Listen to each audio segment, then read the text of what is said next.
A billionaire had just walked into his wedding with a homeless woman by his side. No one knew her name. No one knew why she was there.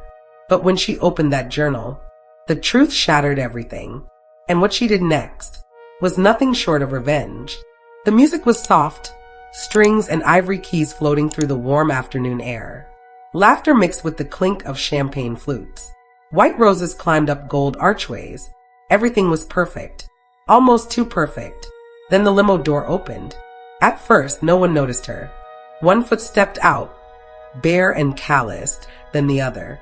She wore a long, frayed coat over a faded dress, the kind that once had color. Her hair was tied back with a piece of string. In her hands, she held something tightly, a weathered brown journal, edges curling, like it had lived 100 lifetimes. And beside her stood Ethan Wallace. Yes, that Ethan Wallace. The billionaire tech mogul, polished in a black tux, hair slicked back, smile clean cut and TV ready. He didn't look at the cameras. He looked at her. "Ready?" he asked, voice low, almost unsure. Lena didn't answer. She nodded once, then stepped onto the stone path leading to the wedding garden, her head held low. Every heel in the place froze. A hush swept across the lawn like wind through dry leaves. The bridesmaid stared. The mother of the bride dropped her mimosa. A little boy whispered, "Is she lost?" Juliana, the bride, stood at the altar. She blinked once, then twice, trying to process what she was seeing. Her perfectly glossed lips parted, but no words came out. Ethan walked Lena toward the front, past the rows of white chairs and stunned faces. Murmurs turned into full-blown whispers. "Is she homeless? Is this some kind of publicity stunt? She smells like smoke." Still, Ethan didn't let go of her arm. At the front, Lena paused. Her eyes scanned the crowd, then locked briefly with Juliana's. The tension between them was instant, sharp. But Lena didn't flinch. She didn't smile either. Her face was unreadable, but her eyes, deep brown and haunted, held something ancient. Something no one there could name. Juliana finally stepped forward. "Ethan," she said through a clenched jaw, "what is this?" "She's my guest," he replied quietly but firmly. "She's important." Juliana looked her up and down. "This is our wedding, not a charity gala." Lena turned, ready to walk away. But Ethan stopped her gently. "Please," he whispered. "Just stay a little longer." Lena looked at him, for the first time, really looked, like she was searching his face for something she wasn't sure existed anymore. Her voice, when it came, was dry but even. "I didn't come to ruin anything. I came to return something that doesn't belong to me." Juliana scoffed. "What? A scandal?" But Lena didn't answer. She simply tightened her grip on the journal and looked back out over the silent crowd. Something was coming, and they all felt it. 3 hours earlier, the Wallace estate was a whirlwind of silk, schedules, and selfies. Juliana stood in front of her mirror, flawless in a custom gown, surrounded by a small army of makeup artists and stylists. She smiled, but only with her lips. Her eyes were tired. Tired of being the image, the brand, the perfect match for a man whose shadow always stretched farther than hers. "Do you think he'll cry when he sees me?" she asked casually, her voice light but hollow. "Cry? He'll fall over," one stylist laughed, pinning in a pearl hairpiece. "Billionaire bride and Vera Wong? He's the luckiest man alive," added another. Juliana smiled again, this time more like a performance. Meanwhile, across town, Ethan stood outside an old community shelter, hands stuffed in his pockets. He wasn't wearing a tux yet, just jeans and a dark jacket, something he hadn't worn in years. He looked out of place, like a high school quarterback who wandered into a library he forgot existed. Then she stepped out. Lena looked different in the daylight. Sunlight didn't flatter the rough lines under her eyes or the bruises memory left on her skin. But she stood tall anyway. "You sure about this?" she asked him. "No," Ethan replied honestly. "But I can't marry her without this. Without you." Lena narrowed her eyes. "You think dragging me to your wedding's gonna fix your guilt?" "I think it's the only honest thing I've done in years." She almost smiled, but it faded quickly. "This isn't for a photo op, Ethan. I won't be your redemption story. I'm not asking you to be," he said, voice trembling slightly. "Just be there. For 1 hour." She studied him for a long moment. then gave a slow nod. Back at the wedding, time bent. Guests stirred in their seats, trying to return to polite conversation. But every eye kept drifting back to Lena, who stood alone near the flower arch, silently watching. The staff didn't know whether to serve her or move her. The band played softer, uncertain. Juliana's father pulled Ethan aside, his tone clipped. "Son, whatever this is, fix it. We have investors in the crowd." "She's not a problem," Ethan said quietly. "She's a person who smells like she crawled out of a dumpster," the man snapped. Lena overheard. She said nothing, but the way her fingers gripped the edge of the journal, it said plenty. Up close, the journal was leather-bound, worn at the spine. There was a name written in the corner, just barely visible in fading ink. Emily. The moment Juliana saw it, her whole expression shifted. "Who's Emily?" she asked, suddenly alert. Lena turned her head slowly. "Someone he loved before you." Ethan's breath caught. Juliana's voice dropped. "Why is she here now?" And for the first time, Lena looked her in the eye. "Because she asked me to be." Everything stopped. And for the first time since the ceremony began, Juliana looked afraid. The tension spread like wildfire. Some guests sipped their champagne harder, trying to pretend they weren't watching. Others didn't even bother hiding it. Eyes locked on Lena, like she was a crash they couldn't look away from. She sat alone at a table near the back, untouched plate in front of her, still holding the journal. No food, no wine, just silence. From across the garden, Ethan watched her, jaw tight. He looked like a man split down the middle, between duty and debt, between love and loyalty. Juliana stood by the fountain, clutching her bouquet like it might explode. Her maid of honor, Tasha, leaned in. "You're seriously letting this ruin your wedding? Tell him to send her home." Juliana didn't blink. "She's not just a guest. She's a threat." "Then cut her out." Juliana stormed toward Ethan, heels crunching against the stone path. "You have 2 minutes to explain this," she hissed. Ethan exhaled. "She's not here to hurt anyone." "Not what I asked." "I met her when I was 17, he said. "On the street. She helped me when no one else would." Juliana's eyes flared. "So this is about your past now. On our wedding day. She saved my life. I owe her more than I can explain." Juliana folded her arms. "Then write her a check and send her back to whatever alley she came from." "She's not here for money," Ethan said. "She brought Emily's journal." And there it was again. That name. Who the hell is Emily? Juliana snapped. Lena stood quietly and walked over, journal still clutched. Her voice was low but firm. "Emily was my sister." Juliana looked at her like she was made of smoke. "You're what?" She knew Ethan before he had all of this. Lena looked to Ethan, and she wrote him every week until the fire. Juliana turned to Ethan. "Fire? What fire?" Ethan's hands trembled. He stepped back like someone punched him in the chest. Lena continued, gently now. "She died thinking you hated her, Ethan. She never stopped writing, though. I kept the letters." The air turned cold, even under the sun. Juliana looked between them, fury blooming in her eyes. "So this is what this is? A ghost story? You bring her to our wedding to make peace with your dead ex-girlfriend?" Ethan didn't answer. Juliana threw her bouquet to the ground. "You selfish bastard." From the crowd, someone gasped. Another took out their phone. Lena stepped forward, voice suddenly sharper. "I didn't come to break up a wedding. I came to return what was never mine." And slowly, carefully, she placed the journal in Ethan's hands. "You should read it," she whispered. Then she turned, walking back toward the table she never really sat at.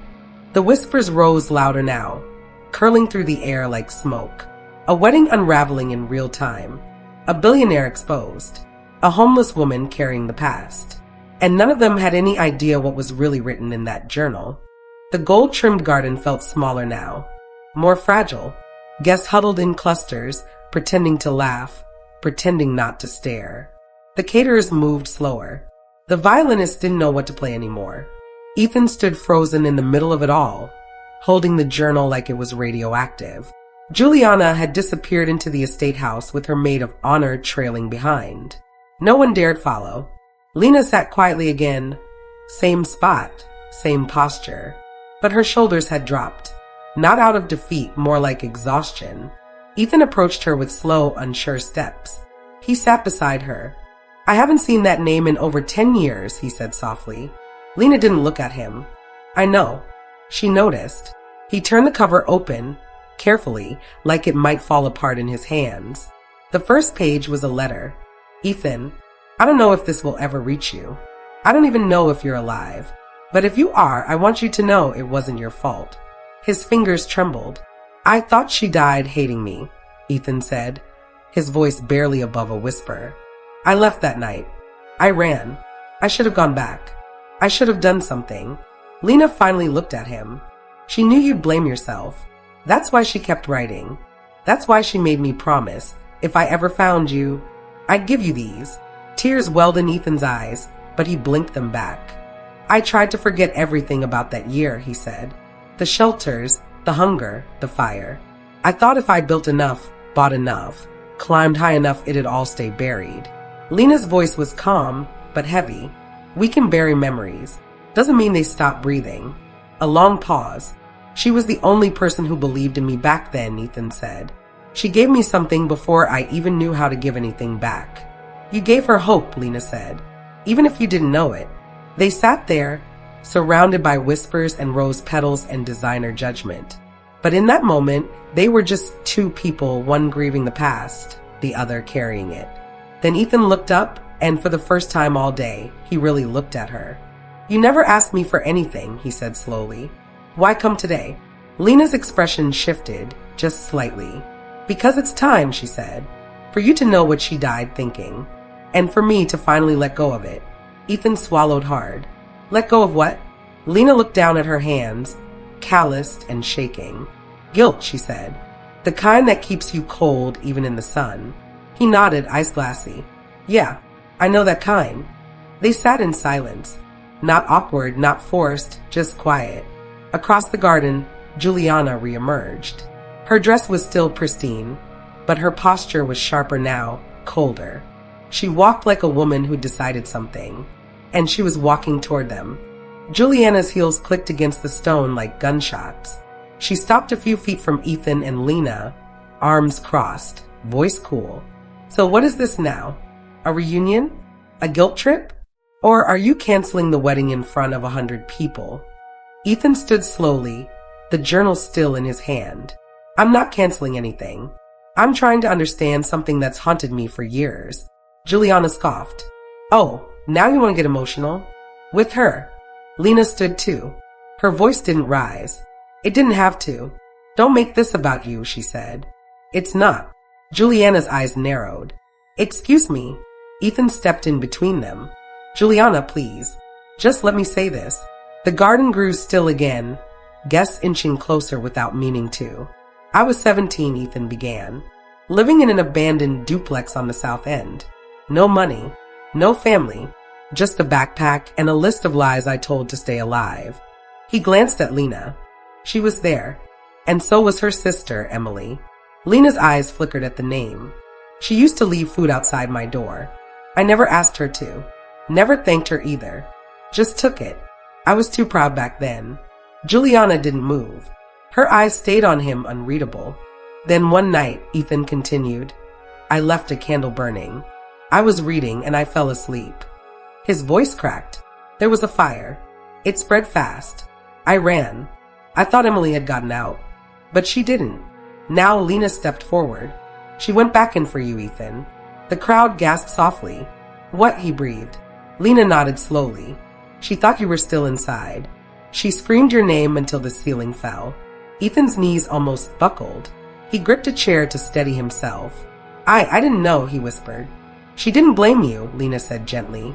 Not once. In every letter, she begged me to find you, to tell you she forgave you, that she loved you, and that it wasn't your fault. Ethan sank into the chair behind him, head in his hands. His voice was raw now. All these years, I've been trying to make up for something I thought I caused. You did cause it, Juliana snapped, unable to stay quiet. You left a candle burning.